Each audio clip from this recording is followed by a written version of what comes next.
Hey guys, Brandon Worley here. Got my dog with me, Chanel West Coast. Came out, did some surveying today. New real estate investor in the group. Been putting together some pretty solid proposals around town. And got a new idea in mind as we're out here at the Donaldson Center, the golf course. Some of y'all might be familiar with it. It's been shut down for about 2 years now. It's a little overrun, it's gonna need some work. But essentially it started over 50 years ago around World War II, when it was actually used for training for soldiers, to go to war. Myself being a veteran, we know, training, essentially it's a battlefield. I kind of have a connection out here, just walking out here. It's a little therapeutic. And just to, kind of the idea came up to where it actually became a golf course. And it was one of the first golf courses in Greenville to allow black golfers to come out and play. And it's really part of history. And right now the county, under county, I guess you could say the name of the seller of the property, the owner who's in the deed, is the county. So what we're kind of doing right now is looking to put together a little proposal. I've kind of developed a little portfolio of investors and interest of people that are looking really at how golf is enhancing well-being, not only starting off slowly locally, but internationally on a macro level.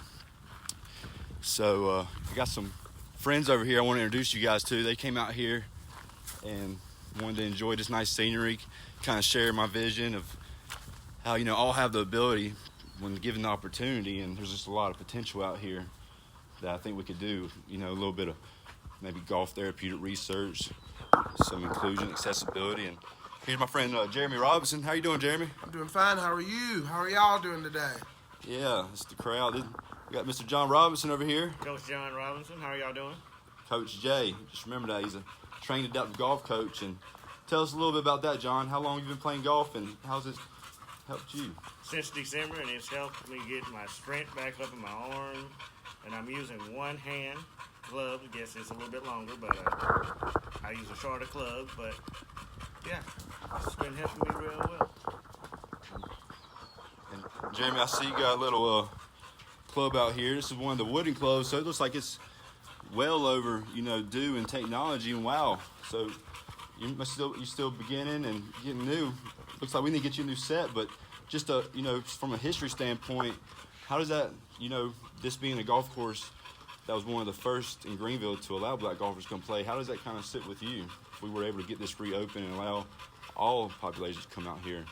Well, history is always important, and to have a golf course where African Americans were allowed to golf back then, it should be recreated and used again. Not just for African Americans, not for just white people, but for everybody. So the vision here is beautiful. It seems as if this could really be something that require work with the help of the county, everybody, and I think it's have a lot of positive to just not us, but to the entire community. That's awesome. Well said, Jeremy. And Jeremy also, he works for a nonprofit himself, so he kind of knows operations and how many hours and effort it actually takes to get this operations to actually be successful. And so myself being the founder of Upstate Carolina Adaptive Golf, back in October, at the very end of October, we started, and it kind of started with me, pursuing my education as a graduate student, my Master of Science in Positive Psychology, concentrating in a coaching model. And I signed up to volunteer for an Intro to Golf clinic, just a basic 2-hour clinic down in Georgia. And one of my mentors now, Mr. David Windsor, he was the host of that with the Georgia State Golf Association.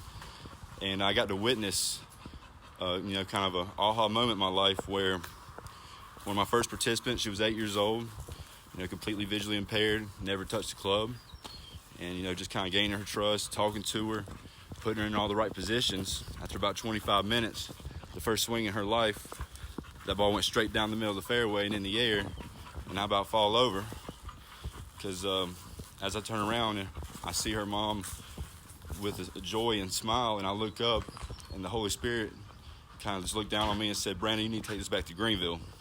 And, from that day, 7 days later, I started the process of getting the operations going for up here for Upstate Carolina Adaptive Golf. And big thanks to John right here. He's he's put a lot of work in here with me, starting out as a volunteer. And just recently we've actually added him to the staff as a coach. And so he's actually getting paid part-time now. And we're actually looking on other ways of getting him some passive income, so Johnny Boy can keep keeping these fresh clothes out here on the golf course. Johnny on the links, everybody. But thank y'all for those that did listen. And we got a petition, so I'll be sharing a link here soon, a little petition we're going to be starting up, seeing how many people might want to be interested in getting involved or hear a little more about it. So stay tuned, guys. This is just the beginning. Hope everybody has a great weekend. And would y'all like to say anything before we head out and get these plans and surveys drawn up? Sign. Survey. Sign it. The petition. Petition. So I hope everybody has a wonderful Sunday, and God bless everyone.